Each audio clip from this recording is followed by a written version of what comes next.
ابو بکر صدیق رضی اللہ تعالیٰ عنہ کو پیش کر دیں گے۔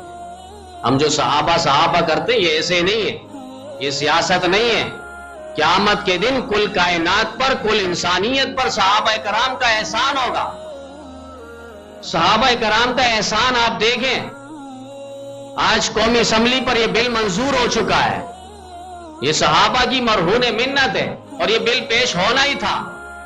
ایک بوٹ کی کوئی توہین کر دے، اداروں کی جوتی کی کوئی توہین کر دے تو اس کے لیے سزائیں مقرر ہے۔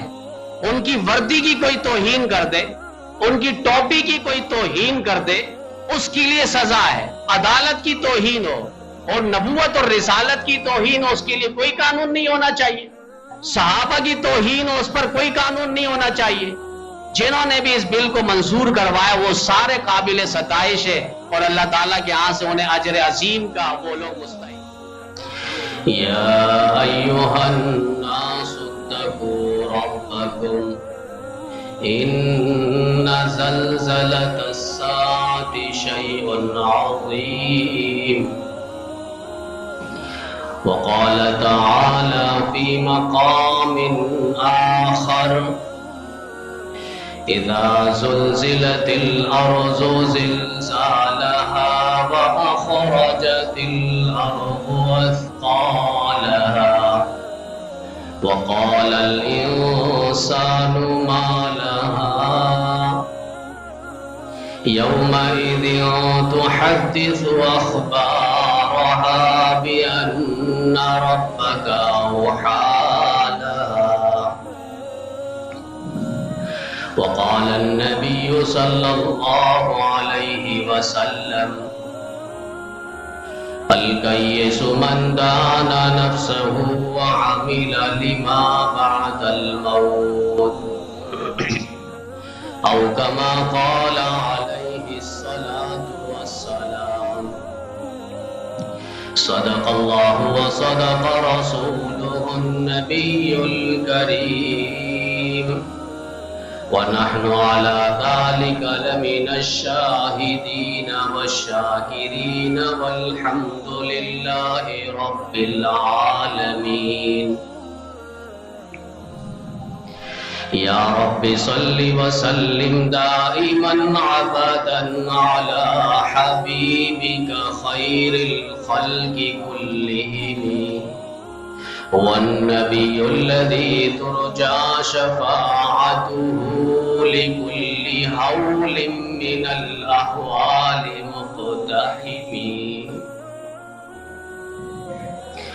اللهم صل على سيدنا ومولانا محمد وعلى آل سيدنا ومولانا محمد وبارك وسلم۔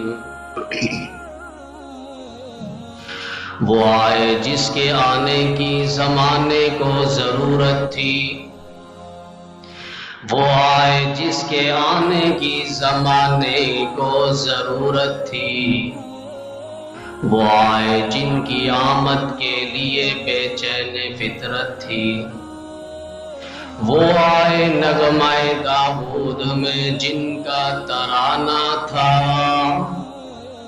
وہ آئے گریہ یعقوب میں جن کا فسانہ تھا،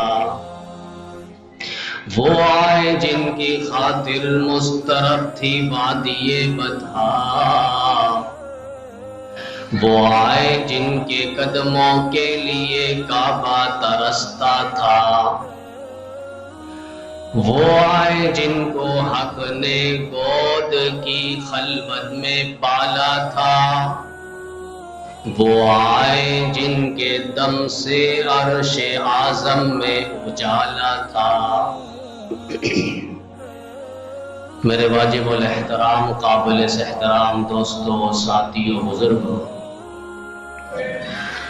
قرآن پاک کی جو آیت اور احادیث نبویہ میں سے جو حدیث پاک تلاوت کی گئی ہے، بارگاہ الہی میں دعا ہے کہ خالق کائنات مالک لم یزل رب السماوات والارض قرآن و سنت کے مطابق کہنے کی، قرآن و سنت کے مطابق عملی زندگی بسر کی توفیق عطا فرمائے۔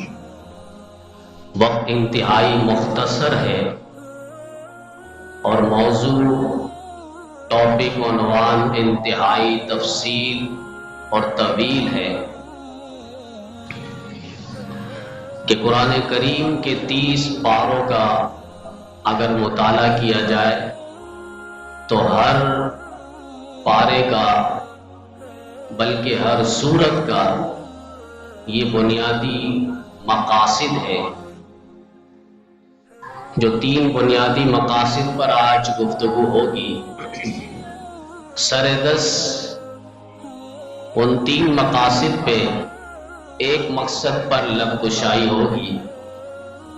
وہ 3 بنیادی مقاصد اللہ تعالیٰ قرآن کریم کے ہر پارے پہ اور ہر سورت کے اندر اس مقصد کو ذکر فرماتا ہے۔ نمبر 1 توحید، نمبر 2 رسالت اور نمبر 3 قیامت۔ توحید، قل هو اللہ احد اللہ الصمد لم یلد ولم یولد ولم یکن لہ کفوا احد۔ پیغمبر کہہ دیجیے اللہ تعالیٰ ایک ہے، یکتا ہے، اللہ تعالیٰ بے نیاز ہے، کسی کا محتاج نہیں، کسی کی حاجت نہیں ہے۔ لم یلد ولم یولد، نہ اس کا بیٹا ہے نہ وہ کسی کا بیٹا ہے۔ ولم یکن لہ کفوا احد، اور وہ جیسا کوئی نہیں ہے۔ ہمارا معبود، مسجود، مطلوب، خالق حقیقی، معبود اور رازق اور مالک وہ اللہ تعالیٰ کی ذات عالی ہے۔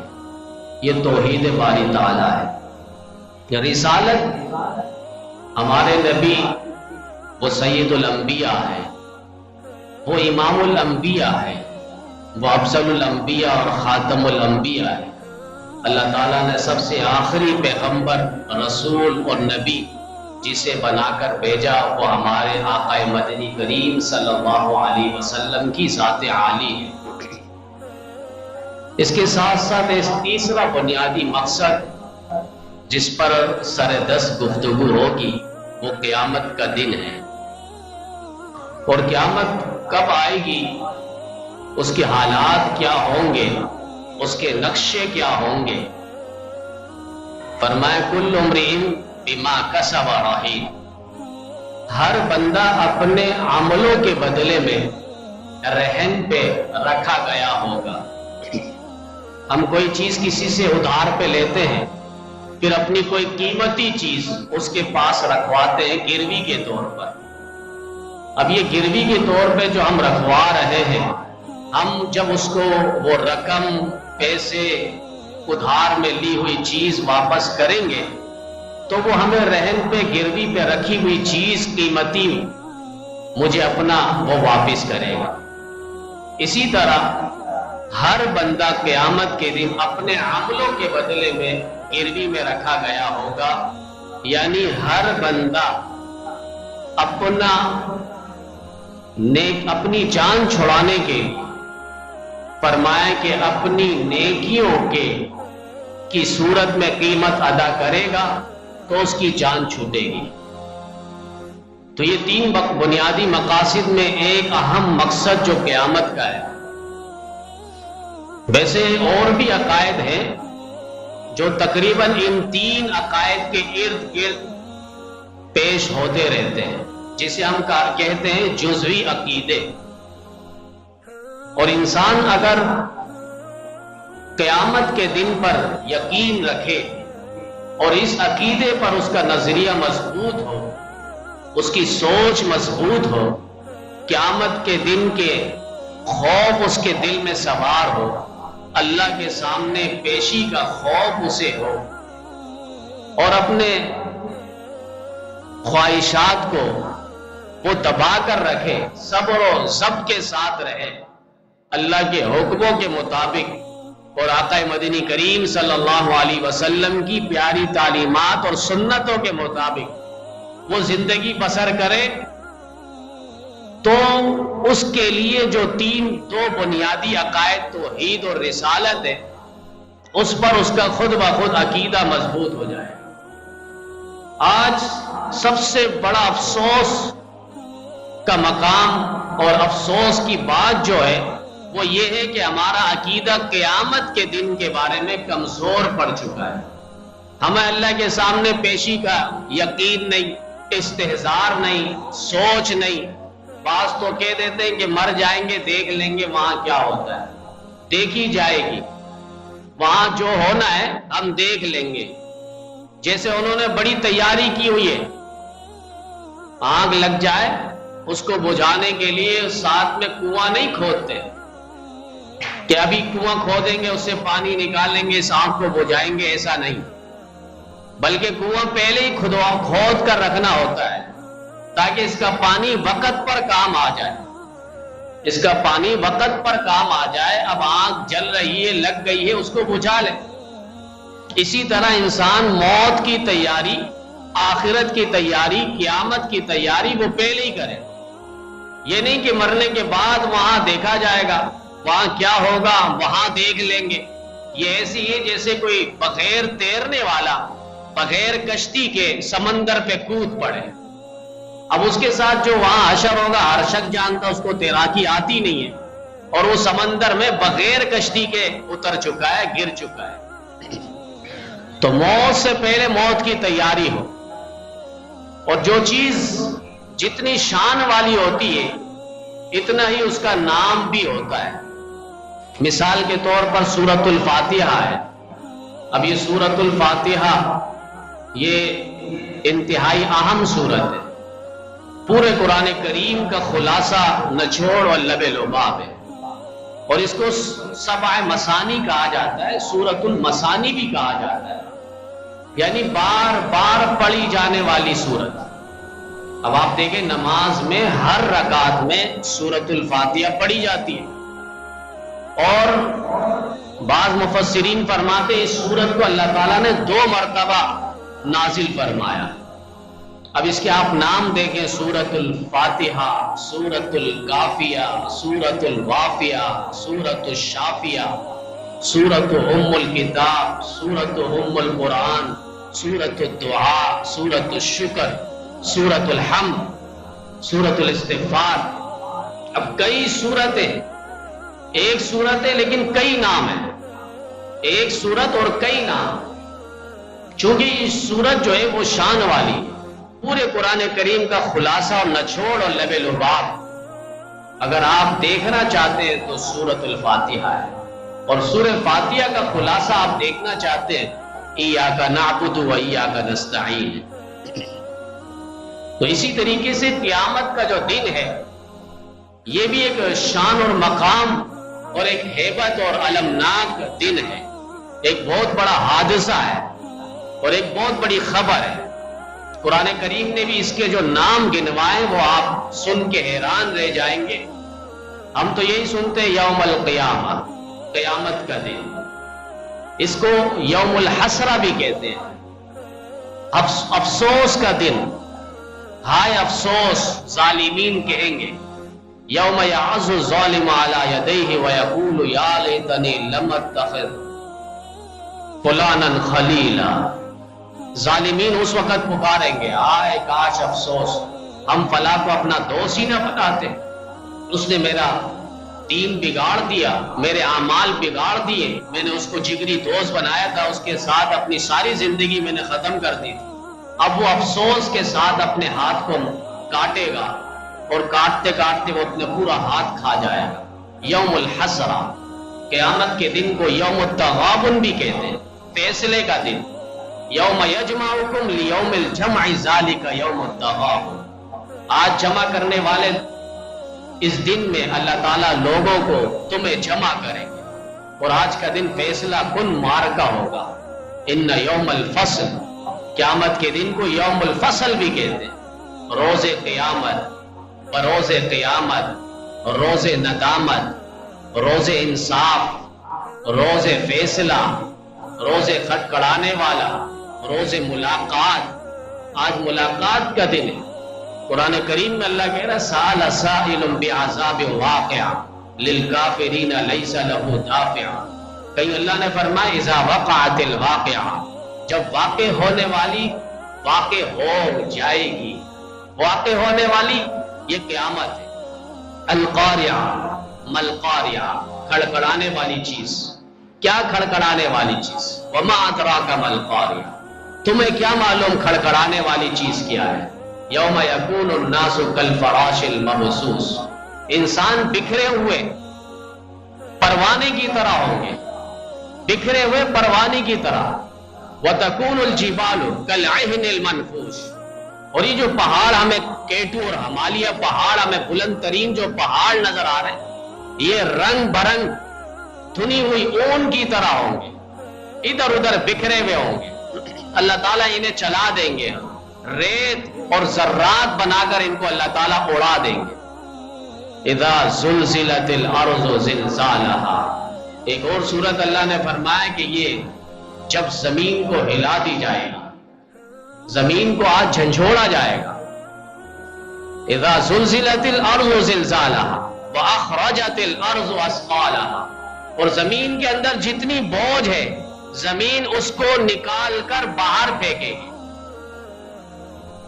واخرجت الارض اثقالہا وقال الانسان ما لها، آج انسان پریشان ہوگا کیا ہو گیا زمین کو. آج اتنی بڑی زمین ہم نے اپنی آنکھوں سے پوری زمین دیکھی نہیں ہے، آج وہ زمین ہل رہی ہے، تھر تھرا رہی ہے، اپنی ساری چیزیں باہر نکال کر پھینک رہی ہے. 4 قسم کی شہادتیں ہیں جو کل قیامت کے دن مجھ آپ کے خلاف ہوں گے، مجھ آپ کے خلاف وہ گواہی دیں گے. نمبر 1، انسانی اعضاء، یہ ہمارے ہاتھ پیر جسم کی کھال، یہ ہمارے خلاف کل قیامت کے دن گواہی دیں گے. اللہ تعالیٰ منہ پر مہر لگا دیں گے. جس طرح کوئی چیز پیک ہوتی ہے کمپنی میں، ڈبے پہ باکس پہ اس کو پیک کرنے کے بعد اس پر مہر لگا دی جاتی ہے. یہ نشانی ہوتی ہے کہ یہ ڈبہ اب تک کھلا نہیں ہے. اب جس کے پاس یہ ڈبہ پہنچے گا، باکس پہنچے گا یا لیٹر پہنچے گا، تو اسے یقین ہوگا کہ یہ درمیان پہ کسی نے بھی اس کو کھولا نہیں ہے. اللہ تعالیٰ اس طرح الیوم نختم علی افواہہم وتکلمنا ایدیہم وتشہد ارجلہم بما کانوا یکسبون. آج منہ پر مہر لگ جائے گی، منہ پر مہر لگے گی، ظاہر بات ہے زبان چلے گی نہیں. اللہ وسیع و بلیغ کلام کرتا ہے، زبان پر نہیں منہ پر تالے لگا دے گا اللہ تعالیٰ. جب منہ پر تالے تو پھر وہ بات نہیں کر سکے گا، زبان کو حرکت نہیں دے سکے گا. آج کون بولے گا؟ یہ میرے اعضاء، میرے ہاتھ، میرے پیر. دوسری صورت میں اللہ نے فرمایا یہ کھالیں گواہی دے گی، ہمارے جسم کی جو کھالیں ہیں یہ گواہی دے گی مجھ آپ کے خلاف کہ ہم نے یہ گناہ کیے تھے. اور دوسرا جو شہادت اور گواہی دے گی، فرمائے کہ وہ فرشتے ہیں جو مجھ آپ کے کندھوں پر سوار ہیں.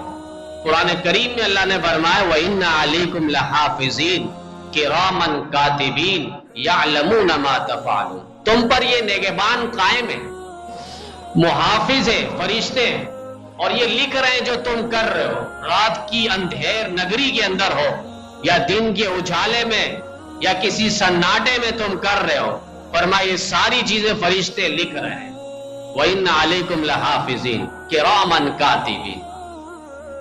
اور تیسرے نمبر فرمایا کہ نامہ اعمال مجھ آپ کے خلاف یہ گواہی دیں گے. اگر انسان اچھا اعمال کر کے کیا ہے، قیامت کے دن اس پر خود نامہ اعمال اس کے سیدھے ہاتھ پہ دیا جائے گا. وہ خوشی سے تل ملا اٹھے گا. آؤ مقرؤ کتابیہ انی ظننت انی ملاق حسابیہ فہو فی عیشۃ راضیہ فی جنت عالیہ. وہ خوشی سے تل ملا اٹھے گا، بلائے گا لوگوں کو، دوستوں کو، یاروں کو، آؤ دیکھو میری سرٹیفکیٹ پڑھو، میرا نامہ اعمال پڑھو، اللہ نے مجھے کامیاب کر دیا. حساب کتاب کا ہوا مجھے پتہ ہی نہیں. اور جو لوگ برے اعمال اور برے کرتوت کرنے والے، وہ کہیں گے یا لیتنی لم اوت کتابیہ ما اغنی عنی مالیہ ہلک عنی سلطانیہ خذوہ فغلوہ وہ کہے گا کاش مجھے نامہ اعمال ہی نہ دیے جاتے، مجھے میرے مال نے ہلاک کر دیا، مجھے میری زندگانی نے ہلاک کر دیا۔ اللہ کہے گا خذوہ فغلوہ، انہیں پکڑ لو، انہیں لٹکا دو، پھر 70 لغام ڈال کر ان کو پیشانی کے بل گھسیٹ کر جہنم میں پھینکا جائے گا۔ یہ قرآن کریم کی آیات کے تفاسیر اور اشارات بیان ہو رہے ہیں۔ مجھ آپ کو جھنجھوڑا جا رہا ہے کہ اس دن پیشی ہے۔ یہ نہ سمجھو وہ دنیا کی زندگی ہے، بس یہاں رہیں گے، اس کے بعد وہاں جائیں گے تو پھر بس اللہ تعالیٰ غفور الرحیم ہے، اللہ معاف کر دے گا۔ جہاں اللہ نے اس چیز کا ذکر کیا وہی اللہ کہہ رہا ہے ان بطش ربک لشدید، تیرے رب کی پکڑ بڑی شدید ہے۔ جہاں اللہ نے یہ کہا وہاں اللہ نے یہ بھی کہا فَلْيَضْحَكُوا قَلِيلًا وَلْيَبْكُوا كَثِيرًا، چاہیے کہ یہ روئے زیادہ اور ہنسے کم۔ انہیں معلوم ہونا چاہیے قبر کی کال کوٹری کیا ہے، انہیں معلوم ہونا چاہیے جسم سے یہ روح جب نکلے گی تو اس کی حالت کیا ہوگی، انہیں معلوم ہونا چاہیے عالم برزخ میں کس طرح رہیں گے، انہیں معلوم ہونا چاہیے آپ گھر کے اندر تنہائی ہو جائے وحشت طاری ہو جاتی ہے، اور آج کال کوٹری قبر کے اندر ہم پڑے ہیں، کوئی عزیز نہیں، کوئی رشتہ دار نہیں، کوئی بیٹا نہیں، کوئی باپ نہیں، کوئی جگری دوست نہیں، کوئی یار اور دلدار سامنے نہیں ہے۔ آج یہاں کال کوٹری کے اندر پڑا ہے، وحشت کس طرح طاری ہوگی، پھر کل قیامت کے دن کیا معاملہ پیش ہوگا، یہ اللہ تعالیٰ جھنجھوڑ رہے ہیں، جھنجھوڑ رہے ہیں۔ یہ تیسری گواہی ہوگی نامہ اعمال، کفا اقرا کتابک کفا بنفسک الیوم علیک حسیبا، اپنا نامہ اعمال خود پڑھ لو، اللہ نے ہاتھ پہ دے دیے، لہذا تم خود فیصلہ کر سکتے ہو تم جنت جاؤ گے یا جہنم میں جاؤ گے۔ اقرا کتابک کفا بنفسک الیوم علیک حسیبا، بس یہ کافی ہے، نامہ اعمال انسان خود دیکھے گا، اسی وقت فیصلہ خود کر لے گا۔ دنیا میں بھی ہم اپنے آپ پر فیصلہ کر سکتے ہیں، ان الابرار لفی نعیم وان الفجار لفی جحیم، ہم نیک ہیں یا بدکار ہیں، ہم خود اپنے آپ کو فیصلہ کر سکتے ہیں، ہم نیکوکار ہیں یا بدکار ہیں، ہم دین پر چلنے والے ہیں یا دین سے بے راہ روی کا شکار ہے، یہ ہم خود فیصلہ کر سکتے ہیں۔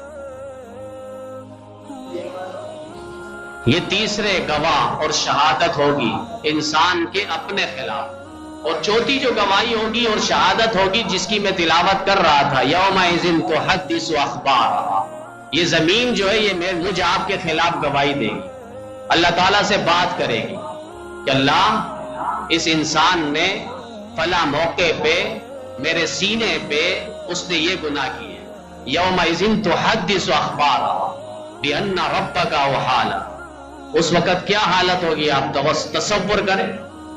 اب تو ہم یہاں پر تو منہ چھپا لیتے ہیں اور بچ جاتے ہیں، کسی نے مجھے دیکھا نہیں، کوئی مجھے پہچانتا نہیں، یا اگر سب کے سامنے بھی وہ بدمعاشی کر رہا ہو، گناہ کر رہا ہو، وہ سمجھتا ہے کہ قانون تو میرے خلاف ہے ہی نہیں، قانون کا تو میں بڑا رکھوالا ہوں، قانون تو میرے ہاتھ پہ بکنے والا ہے، وہ یہ سمجھتا ہے، پھر وہ گناہ پہ گناہ کرتا چلا جاتا ہے، لیکن اس کی سوچ اور اس کی فکر یہاں تک نہیں ہے کہ ایک دن آئے گا پھر اللہ تعالیٰ دکھائیں گے یومئذ تحدث اخبارہا، پھر یہ زمین مجھ آپ کے خلاف گواہی دے گی کہ اس نے میرے فلاں موقع پہ، فلاں ٹائم پہ، فلاں وقت پہ، اس نے میرے سینے پہ، میرے نقشے پہ، مجھ اوپر اس نے یہ گناہ کیے ہیں۔ تو قیامت کا اتنا ہولناک منظر ہوگا اس کا انسان تصور نہیں کر سکتا۔ ہمارے اکابر اسلاف بزرگان دین جو دنیا سے گئے ہیں انہوں نے ہمہ وقت اس کا استحضار کیا ہے، اور ہر وقت وہ سوچتے رہے ہیں کہ اللہ مجھے دیکھ رہا ہے، وَهُوَ مَعَكُمْ أَيْنَمَا كُنْتُمْ وَهُوَ مَعَكُمْ أَيْنَمَا كُنْتُمْ، تم جہاں ہو اللہ تمہارے ساتھ ہے، اللہ دیکھ رہا ہے۔ کیا وہ نہیں جانتے اللہ تعالیٰ انہیں دیکھ رہا ہے؟ ایک باپ اور بیٹا کسی باغ پہ گئے اور وہاں جانے کے بعد وہاں انگور انہوں نے دیکھا، باپ بیٹے سے کہتا ہے میں انگور توڑ رہا ہوں، لہذا تم کسی کو آتے جاتے ہوئے دیکھو، اگر کوئی نہیں آ رہا ہو تو ہمیں بتا دینا۔ بیٹے نے کہا ٹھیک ہے، فلاں جگہ پہ اس کو کھڑا کر دیا، باپ یہاں باغ پہ آیا اور اس نے آنے کے بعد اس سے انگور توڑنے لگا، بیٹا چیخنے لگا یا ابی احد یرانا، اے والد گرامی کوئی ہمیں دیکھ رہا ہے۔ باپ بھاگتا ہوا آیا، کون ہے یہاں؟ کوئی نہیں ہے۔ بیٹے نے کہا ایک شخص ایک دیکھ رہا ہے ہمیں۔ کہا وہ کون ہے؟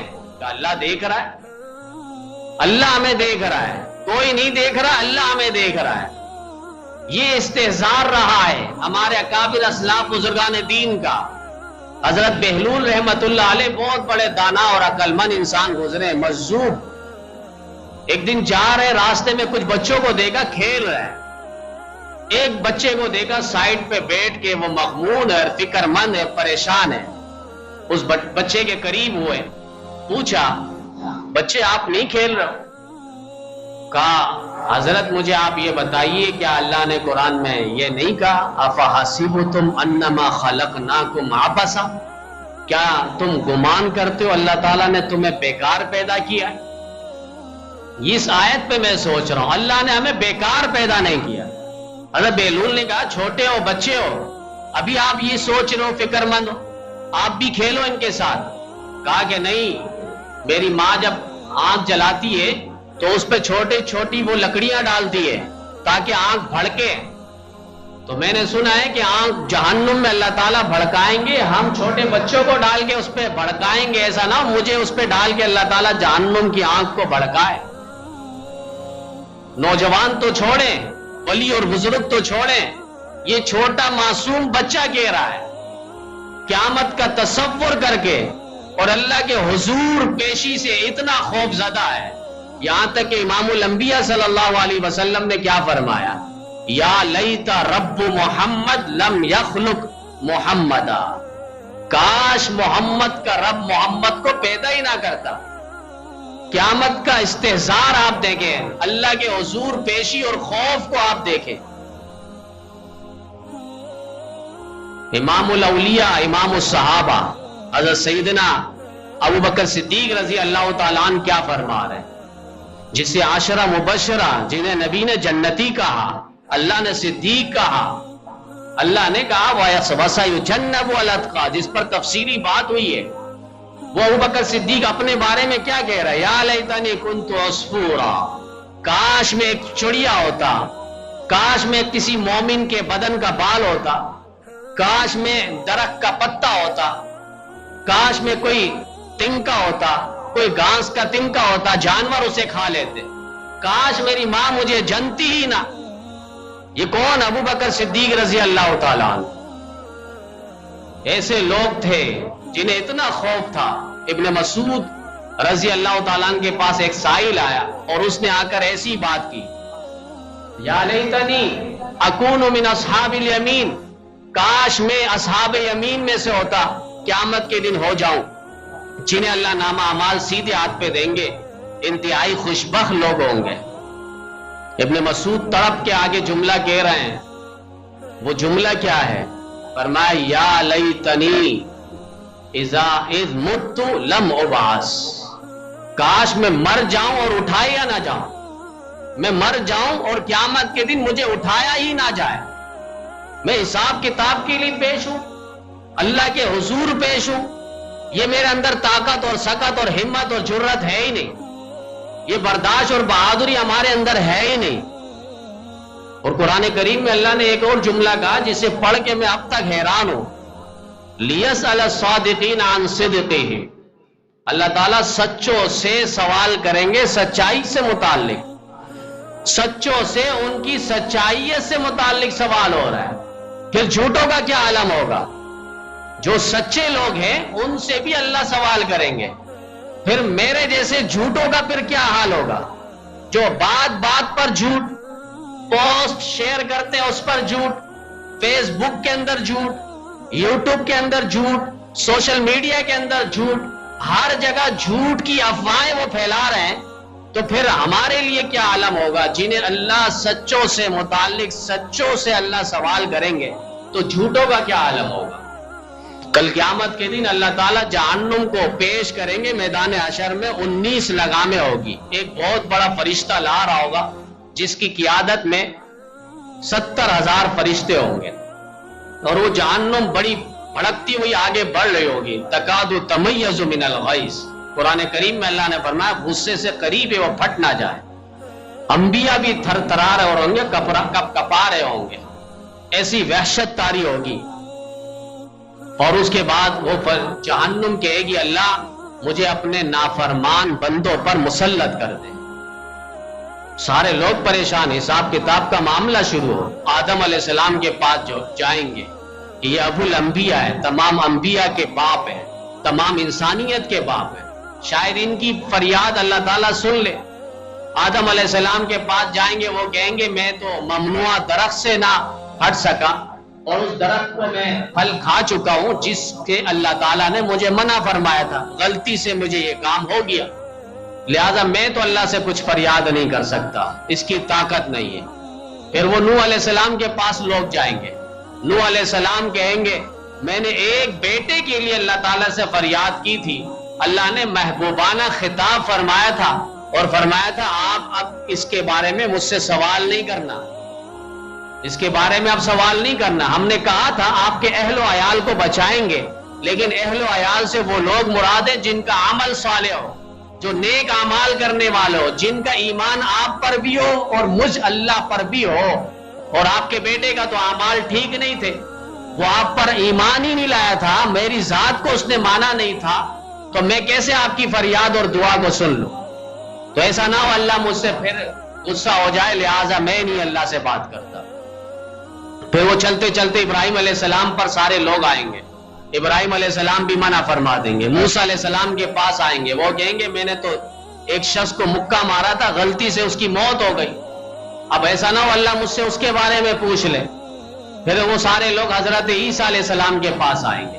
عیسیٰ علیہ السلام کہیں گے کہ میرے آسمان پر اٹھ جانے کے بعد لوگوں نے مجھے معبود بنایا, میری والدہ کو معبود بنایا, ایسا نہ ہو اللہ مجھ سے پھر اس بارے میں پوچھ لے. یکایک یہ منظر پیش کرنا تھا, اور یہ ہوگا منظر. اصل میں اللہ تعالیٰ اپنے نبی کی شان بتانا چاہ رہے ہیں. مجھ آپ کو مبارک ہو, اللہ نے ہمیں اس نبی کی امت میں پیدا فرمایا, اتنے لاڈلے رسول کی لاڈلی امت کو, ہوا جو تباہ کو. جس طرح اللہ نے نبیوں میں, انسانوں میں نبیوں کو چنا, نبیوں میں اللہ نے امام الانبیاء کو چنا, پھر اللہ نے امتوں میں بھی چنا ہے, اور اس امت کو اللہ نے خاص مقام اور مرتبہ اور فضیلت سے نوازا ہے. یہی تو دیکھیں ہمارے نبی کے پاس سارے لوگ آ رہے ہیں. نبی علیہ السلام اس وقت مقام محمود پہ سجدہ ریز ہو جائیں گے, اور نبی علیہ السلام نے فرمایا کہ میں نے وہ دعا رکھی ہے جو مجھ سے پہلے کسی نے نہیں کی, میرے بعد بھی کوئی نہیں کرے گا.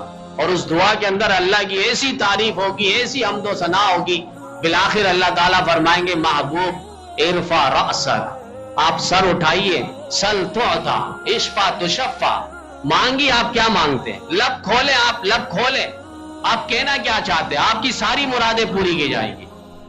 اللہ کے رسول صلی اللہ علیہ وسلم اس وقت فرمائیں گے اللہ حساب کتاب شروع فرما دے. اللہ فرمائیں گے کوئی ہے تو پیش کرے.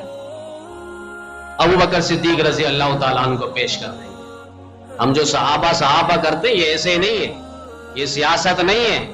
قیامت کے دن کل کائنات پر, کل انسانیت پر صحابہ کرام کا احسان ہوگا. صحابہ کرام کا احسان آپ دیکھیں, آج قومی اسمبلی پر یہ بل منظور ہو چکا ہے, یہ صحابہ کی مرہون منت ہے, اور یہ بل پیش ہونا ہی تھا. ایک بوٹ کی کوئی توہین کر دے, اداروں کی جوتی کی کوئی توہین کر دے تو اس کے لیے سزائیں مقرر ہے. ان کی وردی کی کوئی توہین کر دے, ان کی ٹوپی کی کوئی توہین کر دے, اس کے لیے سزا ہے. عدالت کی توہین ہو اور نبوت اور رسالت کی توہین ہو, اس کے لیے کوئی قانون نہیں ہونا چاہیے. صحابہ کی توہین ہو, اس پر کوئی قانون نہیں ہونا چاہیے. جنہوں نے بھی اس بل کو منظور کروایا وہ سارے قابل ستائش ہے, اور اللہ تعالیٰ کے ہاں سے انہیں اجر عظیم کا وہ لوگ مستحق ہیں. لیکن افسوس اس کے بعد ہمیں یہ کہنا پڑتا ہے کہ قانون تو سب کچھ ہے. ہمارے ملک کے اندر اللہ نے ساری معدنیات رکھی ہے, سارے خزائن رکھے, سب کچھ موجود ہے, لیکن عمل درآمد نہیں ہے, قانون نہیں ہے, قانون کی حرکتیں نہیں ہیں. اب کہتے ہیں مارکیٹ میں آٹا شاٹ ہے. اب آپ نے دیکھا ہوگا کتنی ویڈیو آئی ہے, باقاعدہ وہ لوگ اسٹاک کر کے رکھیں, یہ سارے آٹے انہوں نے جمع کر کے رکھیں تاکہ موجودہ حکومت کو بدنام کریں. یہ جو حکومت چلا رہے ہیں اب ان کو بدنام کرنے کے لیے پچھلی حکومتوں نے یہ حربہ استعمال کیا ہے، اسی کا نام یہ لوگ سیاست دیتے ہیں، ایک چیز یہاں سے وہ کرو یہاں سے وہ کرو، یہ ملک ہمارا اسی طرح چل رہا ہے۔ تو باہر کے قانون بنا ہے تو اس پر عمل درآمد بھی ہونا چاہیے۔ پہلے صحابہ کرام کی توہین پر 3 سال قید، لیکن اب اس کی سزا بڑھ گئی ہے۔ اگر کوئی صحابہ کرام کی توہین کرے گا، توہین کی نوعیت کو اور قسم کو دیکھا جائے گا اور اس کے بعد فیصلہ ہوگا 10 سال عمر قید سزا اور اس کے بعد 10 لاکھ روپے جرمانہ۔ یہ حضرت ابوبکر صدیق رضی اللہ تعالیٰ عنہ جسے قیامت کے دن نبی علیہ السلام ہاتھ پکڑ کر اللہ کے سامنے پیش کر دیں گے، اللہ دیکھ کر مسکرا دیں گے اور اللہ کہے گا کہ ساری دنیا کا احسان میرا پیغمبر ادا کر چکا ہے، تیرا احسان کا بدلہ انہوں نے نہیں دیا، آج میں خدا ابوبکر تجھے احسان کا بدلہ دوں گا، 8 دروازوں سے تجھے ویلکم ہوگا اور 8 دروازے سے ابوبکر آپ جنت پہ داخل ہوں گے، مقام محمود پر فائز ہوں گے ابوبکر صدیق۔ اللہ کہے گا کسی اور کو پیش کرو، یہ تو 100/100 ہے۔ اس کے بعد نبی علیہ السلام حضرت عمر کو پکڑ کے آگے پیش کریں گے، عمر گھبرا رہے ہوں گے، اللہ تعالیٰ دیکھ کر کہیں گے اس کی نیکیاں تو آسمان کے ستاروں کے برابر ہے اور اس کا محل جنت پہ، پیغمبر آپ خود دیکھ کر آئے اور یہ سارے صحابہ تو مرید رہے، عمر آپ تو مراد بن کے آئے ہو، آپ کو نبی نے بیت اللہ کا خلاف پکڑ کے ملتزم پکڑ کے آپ کو مانگا ہے، آپ تو مراد رسول ہو، آپ کا حساب کیسے لوں؟ اس کے بعد نبی علیہ السلام حضرت عثمان کو آگے پیش کریں گے، عثمان کو دیکھ کر اللہ تعالیٰ خوش ہو جائیں گے اور اللہ تعالیٰ ایک جملہ فرمائیں گے، عثمان ایک احسان کا بدلہ میں آج تجھے قیامت کے دن دینے لگا ہوں۔ وہ کون سا احسان کا بدلہ؟ جب نبی علیہ السلام عیدگاہ کی طرف نماز پڑھانے کے لیے جا رہے تھے، حجرے سے کمرے سے ابھی نکلیں گے، ام المؤمنین صدیقہ کائنات صدیقہ بنت صدیق حضرت عائشہ صدیقہ رضی اللہ تعالیٰ عنہا نبی علیہ السلام سے کہنے لگی گھر میں کچھ نہیں ہے پکانے کو، ہمارے یہاں یتیم بھی آ جائیں گے، بیوہ بھی آئے گی، ان کے کھانے پکانے کے لیے ان کو کھلانے کے لیے کچھ ہونا چاہیے، عید کے بعد وہ لوگ آئیں گے۔ نبی علیہ السلام نے فرمایا میرے پاس تو اب کچھ ہے نہیں، میں کیا دوں، باقی آپ صبر کریں۔ اس کے بعد نبی علیہ السلام یہ کہہ کر چلے گئے، وہ لوگ بھی صابرین میں تھے، صبر کیا انہوں نے، شکوہ شکایت نہیں۔ نبی علیہ السلام عیدگاہ کے بعد گھر تشریف لائے تو دیکھا یتیم لوگ بھی کھا رہے ہیں، بیوہ بھی کھا رہی ہے اور گھر پہ اتنا سامان رکھا ہے۔ پوچھا یہ کہاں سے آیا؟ کہ آپ کے داماد حضرت عثمان نے ہر بیوی محترمات کے گھر پہ ایک ایک اونٹ سامانوں سے لدے لدائے بھیجا ہے تحفتاً۔ نبی علیہ السلام کتنے خوش ہوئے ہوں گے، فوراً دعا دی یا رحمان ساحل الحساب علی العثمان، اللہ عثمان پر حساب کتاب کا معاملہ آسان فرما دے۔ اللہ فرمائیں گے قیامت کے دن عثمان میرے اس نبی کی دعا کو میں رد نہیں کرتا، اس کی لاج رکھتے ہوئے تجھے احسان کا بدلہ دوں گا اور تیرا حساب کتاب کچھ بھی نہیں ہوگا۔ اس کے بعد حضرت علی المرتضی شیر خدا رضی اللہ تعالیٰ عنہ کو نبی علیہ السلام آگے پیش کریں گے۔ یہ علی کون ہے؟ حق کے ولی ہے۔ یہ علی کون ہے؟ خاتون جنت، جسے نبی علیہ السلام نے فرمایا میری جگر کا ٹکڑا حضرت فاطمہ، وہ ان کے نکاح پہ آئی، خاتون جنت کا شوہر اور شہزادہ جنت حسن و حسین کے والد اور پدر حضرت علی المرتضی شیر خدا، جس کے بارے میں نبی علیہ السلام نے فرمایا اسرع المحاسبہ حساب علی، سب سے آسان حساب کتاب حضرت علی کا ہوگا۔ یہ چاروں کے حساب کتاب ایسی ہوں گے، اللہ تعالیٰ دیکھ کے ان کو فوراً کہیں گے ان کا کوئی حساب کیا لینا ہے، یہ لوگ تو ہر ایک پرچے پہ 100/100 کامیاب ہے۔ اب مجھ آپ کو فکر کرنی ہوگی، قیامت کا وہ استحضار سامنے رکھنا ہوگا، ہم نے اس کے لیے کیا عمل پیش کیا ہے کہ جو اللہ تعالیٰ ہم سے راضی ہو جائیں گے اور جنت کا سودا ہمارے لیے آسان ہو جائے گا۔ عبداللہ ابن مبارک رحمت اللہ علیہ آخری بات امام المحدثین تھے اور امام بخاری کے استاد، جو پوری دنیا پہ ان کی کتاب پڑھائی جا رہی، امام بخاری رحمت اللہ علیہ کی بخاری شریف۔ عبداللہ ابن مبارک رحمت اللہ علیہ ایک ایک وقت پہ جب حدیث کا درس دیتے تھے لاکھوں حدیثیں ان کو خود یاد, اور ایک ایک درس کے اندر 40-40 ہزار لوگ ہوتے تھے. آج دنیا سے جانے کا وقت ہے, شاگرد سارے آ گئے, چارپائی پہ لیٹے ہوئے ہیں, کہا کہ مجھے زمین پر اتارو. زمین کچی تھی جس طرح گاؤں دیہات میں زمینیں ہوتی ہیں. شاگرد حیران ہو گئے, کہا کہ اب حکم ہے حضرت کو نیچے اتار دو. زمین پر جیسی حضرت کو رکھا, حضرت چہرے کے بل زمین پر لیٹ گئے اور اپنی داڑھی کو لے کر زمین کی مٹی سے وہ ملنے لگے اور ایک جملہ کہا, اللہ عبداللہ کے اس بڑھاپے پہ رحم فرما, عبداللہ کے اس بڑھاپے پہ رحم فرما. کوئی عمل پیش نہیں کیا کہ میں بڑا محدث ہوں, میں بڑا مفسر ہوں, میں بڑا قاری ہوں, مجھے لاکھوں حدیثیں یاد ہے, لاکھوں کی زندگی بدل دی میں نے. کوئی انہوں نے عمل پیش نہیں کیا. انہوں نے بڑھاپے کا اس واسطہ اللہ تعالیٰ کو دیا کہ اللہ اس کے توسط سے مجھ پر رحم فرما.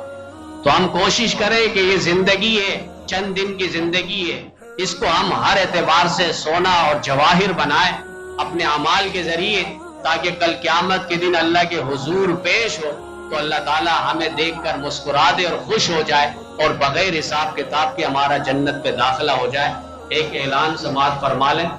جو پرچی آئی ہے اور اس پہ اعلان لکھا ہے کہ 14 اور 12 سال سے تقریباً یہ پروگرام پٹری میں ہو رہا ہے, اور ہادی عالم وعظمت صحابہ کانفرنس, جس میں بڑے بڑے اکابر علماء آتے ہیں اور نبی علیہ السلام کی سیرت اور اصحاب رسول کی عظمت وہ بتاتے ہیں. لہذا نماز کے بعد کچھ حضرات باہر کھڑے ہوں گے اپنے لیے, اپنے مرحومین کے لیے, ایصال ثواب کے لیے. اگر آپ صدقہ جاریہ ان کے ساتھ ملائیں گے تو انشاءاللہ یہ بھی بروز محشر قیامت کے دن آپ کے لیے نجات اور نیکیوں کا ایک ذخیرہ ہوگا. اللہ تعالی ہم سب کو نیکیوں میں بڑھ چڑھ کر حصہ لینے کی توفیق عطا فرمائے.